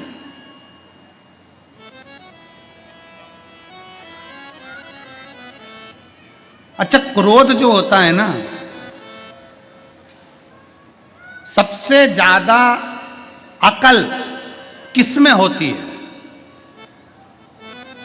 बोलो, जल्दी बोलो, उत्तर दो। सबसे ज्यादा अकल किस में होती है? सबसे ज्यादा अकल क्रोध में होती है। किस में होती है? क्रोध में। क्यों? क्रोध हमेशा कमजोर व्यक्ति पर आता है, कभी बोल्ड पर नहीं आता है। किसी दमदार व्यक्ति पर कभी क्रोध नहीं आएगा, क्रोध हमेशा कमजोर पर आएगा जो तुम्हारी सुन लेगा। इसलिए क्रोध में अकल बहुत होती है। वो भिड़ता ही नहीं कभी बलवान से। तुम खुद देख लो, तुम्हारे घर में तुम देखो, पति को अगर क्रोध आता है, बहुत तेज क्रोध आ गया, तो वो बच्चों को कूट देता है, सबको अपशब्द कह देता है, मम्मी पर भी चिल्ला चोट कर देता है, पापा पर भी चिल्ला चोट कर देता है, पर चंद्र घंटा पे मान लो वो खड़ी है ना, वो बाजू में तुम्हारी पत्नी, और तुम्हें गुस्सा आ रहा है, तुम बोल के बताओ, तुम एक सुनाओगे वो 4। वो तुरंत, उसको रोज आदत में, रोज जगदीश भगवान की आरती करती है, तेरा तुझको, उसको ये आदत में कि तुमने मुझे कहा और मैंने तुम्हें सुनाई, तुम 2 वो 4। वो बोले ही नहीं उससे, वो सबको कूट दे, मार दे, चिल्ला चोट कर दे, सब कुछ कर दे, पर वो उस पर ना। क्रोध में अक्कल। नंदी, हे नंदी, तू इतना क्रोध में क्यों है? नंदी कहता है, मुझे क्रोध इसलिए आ रहा है क्योंकि देवऋषि नारद ने आपके गले के रुद्राक्ष की माला को जमीन पर पटक दिया। रुद्राक्ष की माला? हाँ, कोई बात नहीं। अब जरा ध्यान देना, बहुत सावधानी से सुनना। प्रश्न करने वाले प्रश्न करते हैं कि शंकर जी को भस्म कर देते हैं, क्रोध कर देते हैं। शिव पुराण कहती है, जिसके गले की माला देवऋषि नारद ने जमीन पर पटक दी हो, वो शंकर कह रहे हैं नंदी गुस्सा मत करो, क्रोध मत करो, अब जो हो गया वो हो जान दो। माला मुझे दे दो, मैं वापिस पहन लूंगा। माला मुझे दो, मैं वापिस पहन लूंगा। वापिस? हाँ प्रभु। शंकर भगवान नंदी कर रहे हैं, आप देवऋषि नारद के गले की चढ़ी हुई माला वापिस पहन लोगे? शंकर भगवान कहते हैं सुनो नारद, बेलपत्र और रुद्राक्ष, तुलसी का दल, ये 3 ऐसे हैं जो कभी अशुद्ध नहीं होते, ये शुद्ध की शुद्ध है। बेलपत्र, रुद्राक्ष और तुलसी का दल या तुलसी की माला, ये कभी अशुद्ध नहीं होती, ये शुद्ध की शुद्ध है। इसमें अशुद्धता नहीं है, ये शुद्ध है। अब कई माताएं बड़े बहुत सारे प्रश्न करते हैं, कई लोग प्रश्न करते हैं, अरे गुरुजी तुमने तो सबको गले में रुद्राक्ष पहना दिया, अरे गुरुजी तुमने सबके गले में रुद्राक्ष पहना दिया, कोई यहाँ जा रहा, कोई वहाँ जा रहा, कोई ये कर रहा, कोई वो कर रहा, कोई गुटखा खा रहा, कोई पान खा रहा, कोई ये कर रहा, कोई वो कर रहा, और तुमने सबको कह दिया कि रुद्राक्ष पहनो, रुद्राक्ष पहनो। उसका दोष नहीं लगेगा। शिव महापुराण की कथा कहती है, अगर तुम्हारे गले में रुद्राक्ष है, तुम हॉस्पिटल में जा रहे हो, चाहे दुनिया में कहीं पर भी जा रहे हो, रुद्राक्ष शुद्ध का शुद्ध रहता है, रुद्राक्ष कभी अशुद्ध नहीं होता। रुद्राक्ष कभी अशुद्ध नहीं होता, उसकी शुद्धता बरकरार रहती है। बेलपत्री जमीन पर गिर गई है, उठा ली, धो ली, चढ़ा दी, शिव स्वीकार करेंगे। तुलसी का दल गिर गया है, उठाया, धोया, चढ़ाया, भगवान स्वीकार करेंगे। इसमें अशुद्धता का भाव नहीं, अशुद्धता का भाव।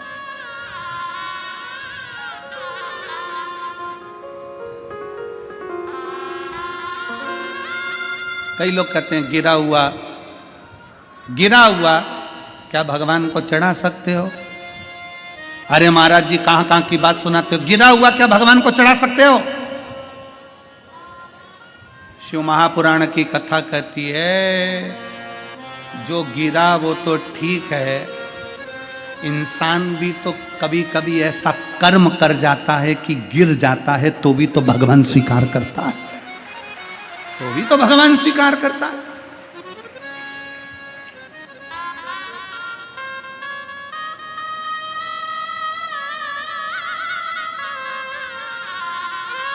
हम जैसे हैं शिव वैसा हमें स्वीकार करता है, होता है, सबको स्वीकार करिए। अभी हमारे ये केसरी जी और ये सब पूरी टीम समिति की भोजन भंडारा चला रही होगी। भंडारा चल रहा होगा तो भंडारे में मिर्ची भी आती होगी, हरी मिर्ची। कहाँ है केसरी जी, कहाँ है? मिर्ची वगैरह ला रहे हो कि ना ला रहे हो? ला रहे हो ना? है?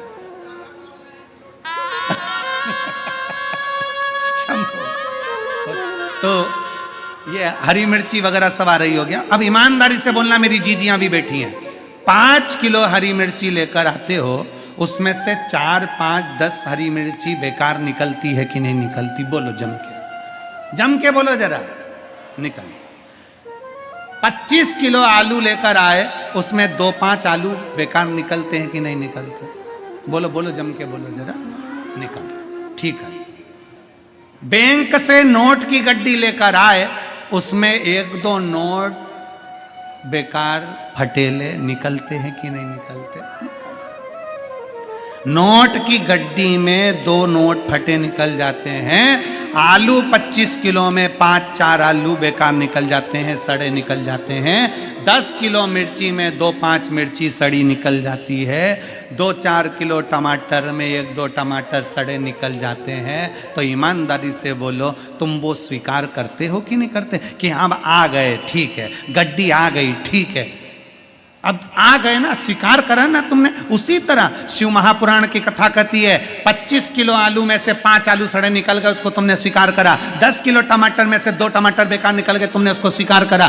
10 किलो मिर्ची में से 4-5 मिर्ची बेकार निकल गई, तुमने उसको स्वीकार करा। नोट की गड्डी में फटे नोट आ गए, तुमने उसको स्वीकार करा। तो हमारे घर में भी 2-4 लोग ऐसे रहेंगे जो भगवान को नहीं मानेंगे, भजन नहीं करेंगे, अपशब्द कहेंगे, ताने देंगे, तुम उनको भी स्वीकार करो। ये शिव पुराण का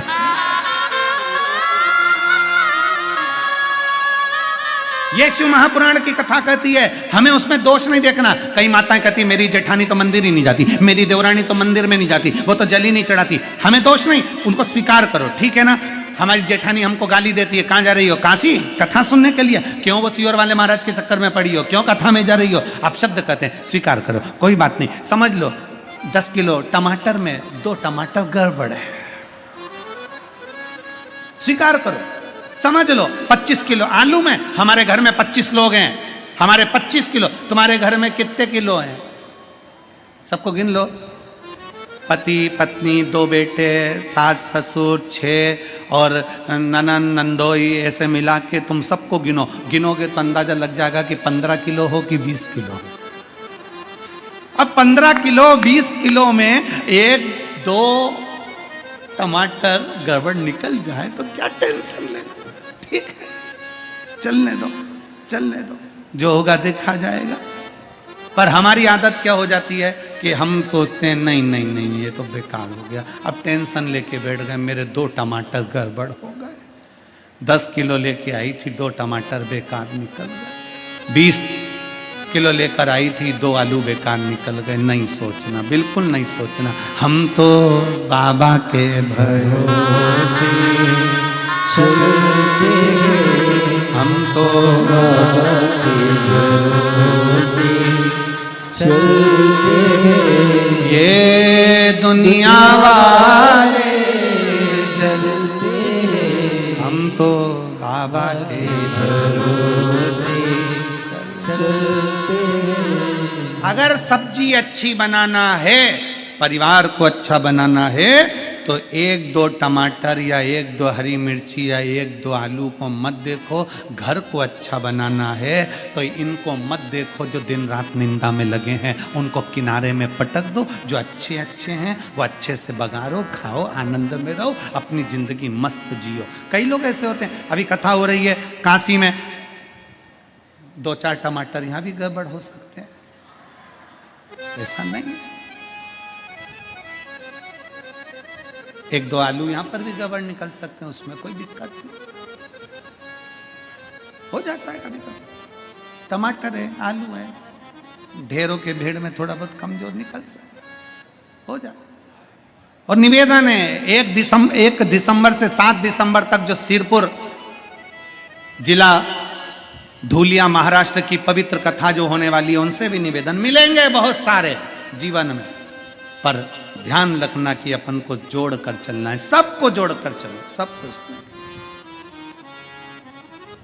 देव ऋषि नारद, तुम जाकर भगवान नारायण से कुछ मत कहना। पर नारद तो नारद थे, सीधे पहुंच गए भगवान विष्णु के पास। भगवान नारायण, श्रीमन नारायण, श्रीमन नारायण, श्रीमन नारायण, श्रीमन नारायण, पहुंच गए। भगवान विष्णु के नेत्र खुले, नारायण ने पूछा, देव ऋषि नारद आए, प्रणाम नारद जी, आइए। शंकर भगवान ने देव ऋषि नारद को बैठने के लिए स्थान दिया था। शंकर भगवान ने देव ऋषि नारद के गले में माला भी पहनाई थी, पर भगवान विष्णु ने देव ऋषि नारद को बैठने के लिए स्थान नहीं दिया, नहीं दिया। क्यों? क्योंकि भगवान नारायण जानते थे कि मेरे स्वामी, मेरे देवाधिदेव महादेव ने स्थान दिया, वहां नहीं बैठा, तुम्हें क्या स्थान, क्यों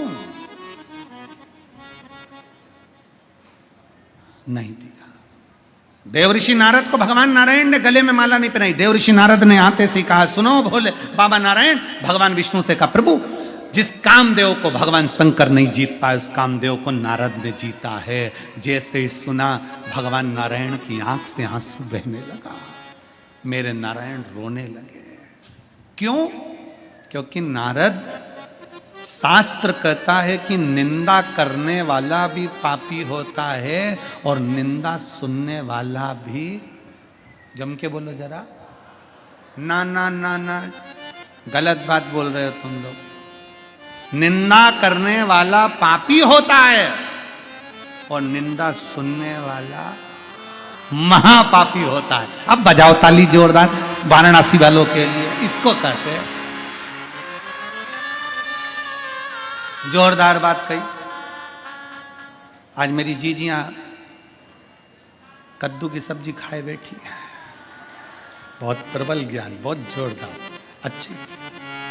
पापी तो केवल निंदा करने वाला होता है। निंदा करने वाला का काम क्या है? केवल पापी निंदा करेगा, निंदा करेगा। शिव पुराण की निंदा, शिव भक्ता की निंदा, शिव भजन की निंदा, भगवान की कथा की निंदा, भगवान की निंदा, मंदिर की निंदा, देवालय की निंदा, शिवालय की निंदा। निंदा करने वाला केवल निंदा करेगा, वो केवल पापी है, पर सुनने वाला महापापी।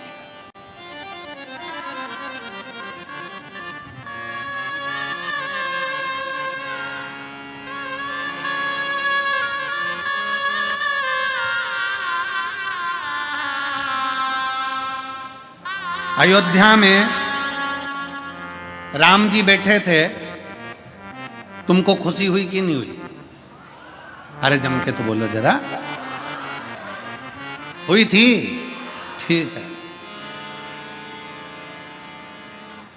सारे महात्माओं ने, सारे देश ने अपने अपने गांव में, अपने अपने नगर में, अपने अपने मोहल्ले में खूब सजाया, दिया लगाया, खूब बाबा का प्रवेश कराया। राम जी अवध में बैठे, ध्यान देना जरा, किस चीज की खुशी? अवध में राम बैठे, अयोध्या में राम बैठे, पर मेरे भारत की भूमि का गौरव यह था कि जिस समय राम जी अवध में आए थे उस समय केवल राम अवध में ही उत्सव मना था, पर अभी जब मेरे राम अवध में आए तो पूरा भारत और विदेश में भी उत्सव मन रहा था। मतलब दिल में राम बैठ गया, दिल के अंदर राम बैठ गए थे, हृदय चित्त में राम बैठ गए थे। इसलिए तो हम दिए जला रहे थे, हमारे भीतर राम उतर गए थे, इसलिए हम आतिशबाजी छोड़ रहे थे। हमारे भीतर राम उतर गए थे, इसलिए हमने द्वार सजाए थे। हमारे भीतर राम उतर गए थे, इसलिए हमने रंगोली बनाई थी। हमारे भीतर राम उतर गए थे, इसलिए हमने पकवान बनाए थे, मिठाइयां बनाई, खूब लड्डू बटवाए, क्योंकि हमारे भीतर राम उतर गए थे। तो राम केवल अवध में नहीं, राम तुम्हारे दिल रूपी अवध में भी बैठ चुका है।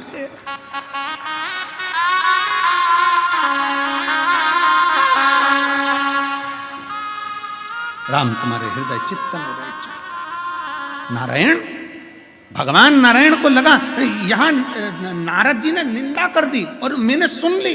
भगवान विष्णु के आंखों से आंसू बहने लगा। अरे नारद, तूने मुझे निंदा कर दी, मुझे? कानों को मेरे नारायण ने बंद कर लिया। लक्ष्मी जी ने पूछा, प्रभु तुम रो क्यों रहे हो? नारद जी ने ऐसा क्या कह दिया जो तुम रो पड़े?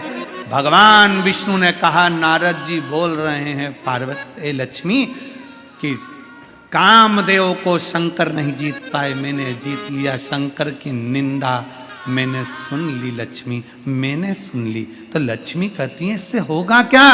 भगवान नारायण कहते हैं, सुन लक्ष्मी, नारद ने शंकर जी की निंदा करी इसलिए इसका बंदर का मुंह लगेगा, और मैंने शंकर की निंदा सुनी इसलिए मुझे घोड़े का मुंह लगेगा, मेरा हयग्रीव अवतार होगा। निंदा सुनी है मैंने भगवान शंकर की निंदा सुनी इसलिए मेरा सिर कट जाएगा और घोड़े का मुंह लगेगा, क्योंकि मैंने निंदा सुनी है। और इस देवर्षि नारद ने निंदा करी है इसलिए इसको बंदर का मुख लगेगा। रामचरितमानस में आता है, नारद जी स्वयंवर में पहुंचते हैं और वहां बंदर का मुख लगे हुए बैठ जाते हैं। क्यों बंदर का मुख लगा? लोग कहते हैं नारद जी का विवाह नहीं होने देना था, ऐसा होना था। नहीं नहीं, नारद जी ने शंकर की निंदा कर दी थी, इसलिए बंदर का मुख लगना था। शिव महापुराण की कथा कहती है, शिव की निंदा करने वाला, शिव की निंदा सुनने वाला एक बार नहीं कई बार पशुओं का जन्म लेता है और आखिरी में जन्म ले लेकर थक जाता है। तब किसी शिवालय में, किसी देवालय में वहाँ के स्वान बनकर जन्म लेकर वहाँ का चढ़ा हुआ जल और दूध चाट लेता है। तब उस स्वान की योनि से छूटकर फिर परमात्मा की शरणागति में कोई अच्छा जीव बनकर आता है। निंदा शंकर को प्रिय नहीं है। शिव निंदा से परे, निंदा से दूर। अगर तुम्हारे पास कोई आए, शिव महापुराण की निंदा करे, शंकर की निंदा करे, शिव भक्त की निंदा करे, शिव भक्ता की निंदा करे, शिव की उपासना की निंदा करे, उसी समय वहां से उठकर चल दो। ए भैया चुप बैठ, मैं नहीं सुनूंगी। तेरे मुंह से एक आवाज मत निकालना, हर हर महादेव, वहां से चल दो। कोई निंदा करे भगवान की, वहां से चल दो। शंकर की कोई निंदा करे, राम की कोई निंदा करे, कृष्ण की कोई निंदा करे, वहां से चल दो। निंदा नहीं सुनना, निंदा।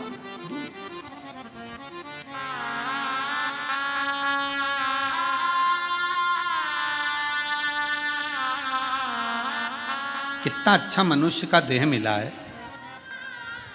परमात्मा का भजन करो। रात्रि के समय पर हमारे वो विकास पंडित जी कह रहे थे, गुरु जी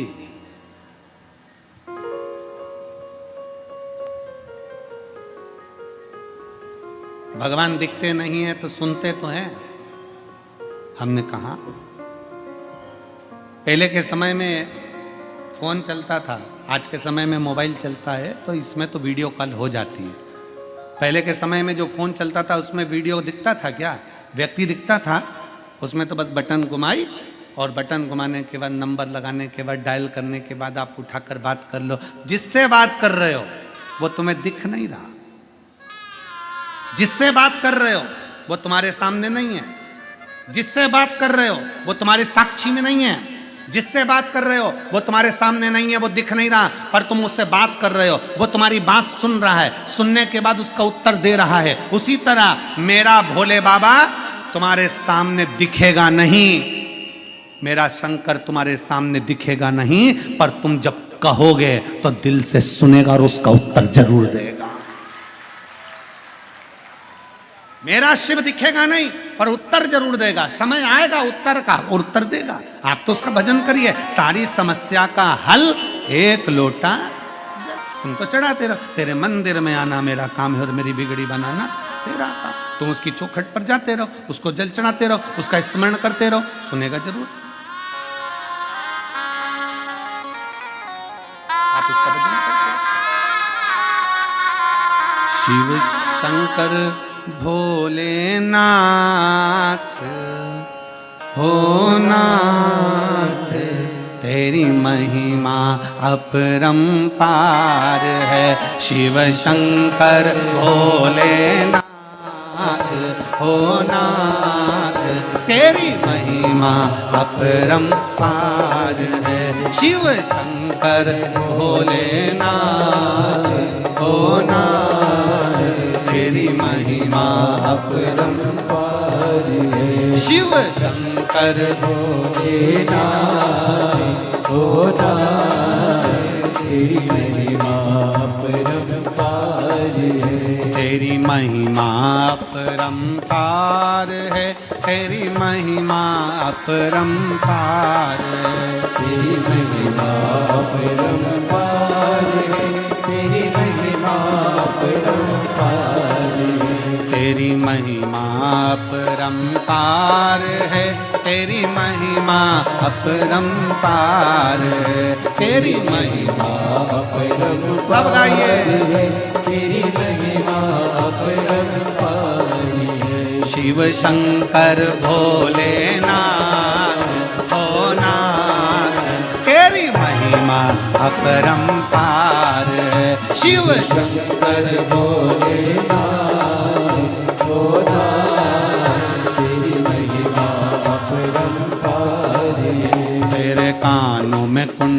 कुंडल सोए, तेरे गले में बांसुरी सोए, तेरे कानों में कुंडल सोए, तेरे गले में बांसुरी सोए, तेरे कानों में कुंडल सोए, तेरे गले में बांसुरी सोए, तेरे कानों में कुंडल सोए, तेरे गले में बांसुरी सोए। ओ तेरी झांकी बनी रे विशाल, तेरी महिमा अपरंपार है, तेरी झांकी बड़ी विशाल, तेरी महिमा अपरंपार है। शिव शंकर भोलेनाथ, तेरी महिमा अपरंपार है, शिव शंकर भोलेनाथ, तेरी महिमा अपरंपार। बड़े भाव से दोनों हाथों से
तेरे हाथों में डमरू सोए रहो, तेरे हाथ में डमरू सोए रहो, तेरे हाथों में डमरू सोए रहो, तेरे हाथ में डमरू सोए रहो, तेरे मस्तक पे, तेरे मस्तक पे, तेरे मस्तक पे चंदा विशाल, ओ विशाल, तेरी महिमा अपरंपार है, शिव शंकर भोलेनाथ,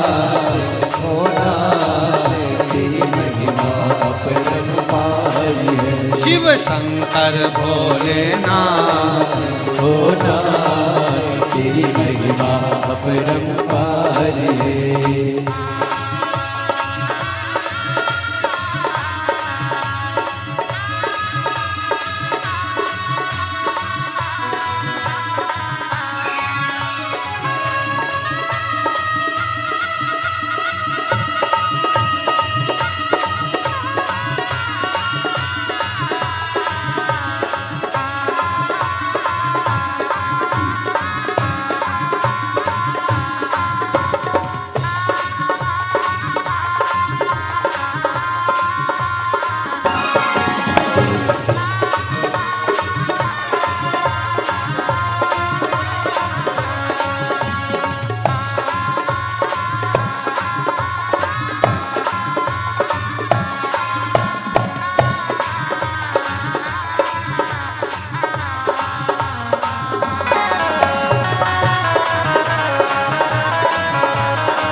विषधर सोए रहो, तेरी गंगा मस्तक सोए रही। तेरे गले में विषधर सोए रहो, तेरी गंगा में गंगा सोए रहो। तेरे गले में विषधर सोए रहो, तेरे मस्तक गंगा सोए रही। तेरे गले में विषधर सोए रहो, तेरी जटा में गंगा सोए रहो। तेरी गंगा, तेरी गंगा, तेरी गंगा करे रे कमाल कमाल, तेरी महिमा अपरंपार है। तेरी गंगा करे रे कमाल कमाल, तेरी महिमा अपरंपार है। शिव शंकर भोलेनाथ हो नाथ, तेरी महिमा अपरंपार है। शिव शंकर भोलेनाथ हो नाथ, तेरी महिमा अपरंपार है। मेरे बाबा विश्वनाथ हो नाथ, तेरी महिमा अपरंपार है। मेरे बाबा विश्वनाथ हो नाथ, तेरी महिमा अपरंपार है। तेरी महिमा अपरंपार है, तेरी महिमा अपरंपार है। तेरी महिमा अपरंपार है, तेरी महिमा अपरंपार है। तेरी महिमा अपरंपार है, तेरी महिमा अपरंपार है। तेरी महिमा अपरंपार है, तेरी महिमा अपरंपार है। शिव शंकर, शिव शंकर, शिव शंकर भोलेनाथ ओ नाथ, तेरी महिमा अपरंपार है। शिव शंकर भोलेनाथ ओ नाथ, तेरी महिमा अपरंपार है। शिव शंकर भोलेनाथ ओ नाथ, तेरी महिमा अपरंपार है। शिव शंकर भोलेनाथ ओ नाथ, तेरी महिमा अपरंपार है। तेरी महिमा अपरंपार है। तेरी महिमा अपरंपार है। तेरी महिमा अपरंपार है। तेरी महिमा अपरंपार है। अपने स्थान पर बैठकर भगवान देवाधिदेव महादेव के सुंदर मंत्र का स्मरण करिए, भाव से विनय करिए, निवेदन करिए। शिव जी से अपने मन की बात बड़े भाव के साथ अपने स्थान पर बैठकर बाबा से प्रार्थना करिए। जहाँ जगह मिले वहाँ बैठकर बाबा से अपने मन की बात बड़े दिल से, बड़े भाव से कहिए। सब साथ में बोलेंगे।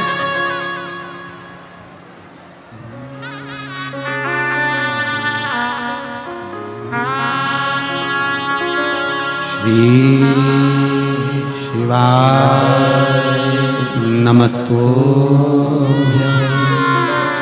श्री शिवाय नमस्तु, श्री शिवाय नमस्तु, श्री शिवाय नमस्तु, श्री शिवाय नमस्तु।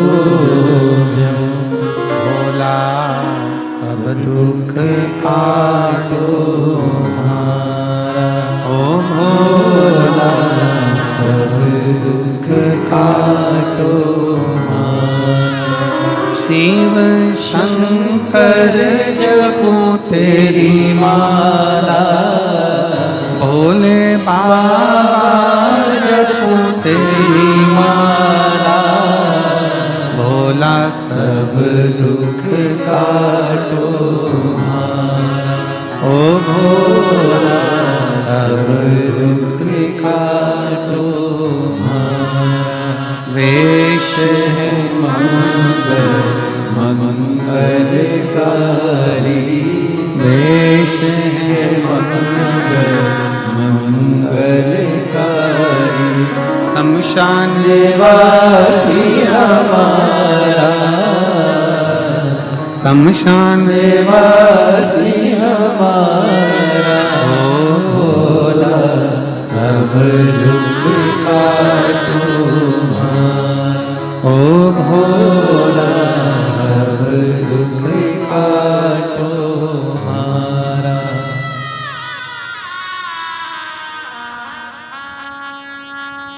भगवान शिव की कथा कर रहे हैं, शिव महापुराण कथा वर्णन कर रहे हैं।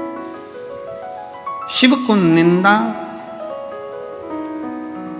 शंकर को नकली और नास्तिक प्रिय नहीं। देवऋषि नारद ने निंदा करी, उसका कर्म भोग नारद जी को भोगना पड़ा। न निंदा करें न निंदा सुने। फिर आई बारी नकली। कलकत्ता में कहा था नकली दूध भगवान को ना चढ़ाए। आधी चम्मच 1 बूंद 2 बूंद चढ़ा दें ठीक है, गौ माता का चढ़ाइए, गौ माता का दूध मिल जाए ठीक, ना मिले तो सारी समस्या का हल,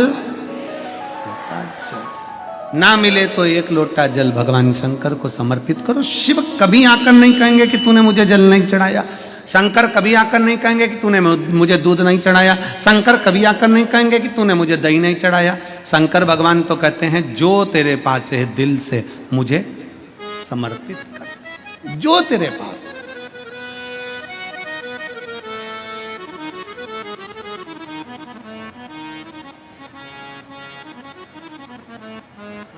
निर्मल मन सो मोही, भगवान शंकर कहते हैं मुझे तेरा हृदय दे दे, दिल दे दे, मन चित्त वृत्ति। ये दिल तो दो, मन तो दो तुम।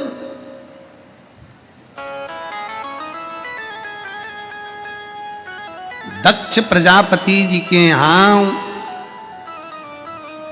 कई कन्याओं का जन्म हुआ और आखिरी में दक्ष प्रजापति मां जगत जननी से कहकर मांगते हैं कि मेरे घर में एक बेटी और हो जाए, और हो गई।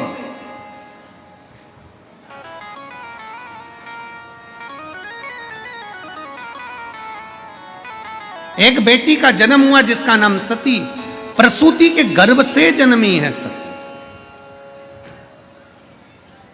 आज भी किसी भी हॉस्पिटल में चले जाओ, सरकारी हो चाहे प्राइवेट हो, उस हॉस्पिटल में जहां मां अपने बच्चे को जन्म देती है उस कक्ष का नाम लिखा होता है प्रसूति कक्ष। दक्ष प्रजापति जी ने किसी को डोनेशन देकर नाम नहीं लिखाया। दक्ष प्रजापति जी की पत्नी माता प्रसूति ने अपनी बेटियों को, अपने बच्चों को इतना संस्कार दिया था, इतना ज्ञान दिया था कि आज भी उस कक्ष का नाम रहता है प्रसूति कक्ष, कि इसमें जो मां अपने बच्चे को जन्म दे वो संस्कारित पैदा हो, इसलिए उसका नाम प्रसूति कक्ष है।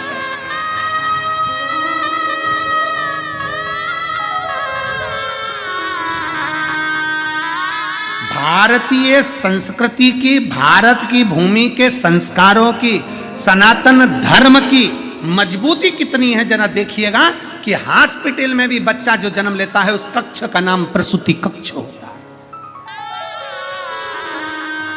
प्रसूति कक्ष।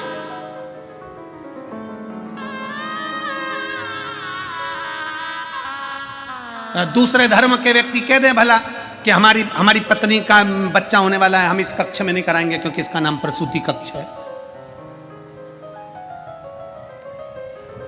इस लोग कहते हैं ना ये दूसरे धर्म का नाम है, हम ये नाम नहीं रखेंगे, ये दूसरे धर्म का नाम। जिस हॉस्पिटल के जिस कमरे में जिस कक्ष में बच्चा जन्म लेता है उसका नाम प्रसूति कक्ष होता है, दक्ष प्रजापति की धर्म पत्नी के नाम से। यही तो भारत की मिसाल है, यही हमारी सनातन सभ्यता और संस्कृति है कि यहाँ की भारत की भूमि की एक एक नदियों का नाम, एक एक पर्वत का नाम सनातन धर्म से जुड़ा हुआ है, किसी दूसरे धर्म से नहीं। किसी दूसरे धर्म से जुड़ा हुआ पर्वत का नाम नहीं, पहाड़ों का नाम नहीं, नदियों का नाम नहीं, तालाबों का नाम नहीं, सरोवर का नाम नहीं, कुंड का नाम नहीं, सब सनातन धर्म से जुड़ा हुआ है। दक्ष प्रजापति के घर में बेटी ने जन्म लिया, प्रसूति के गर्भ से सती का जन्म हुआ। सती का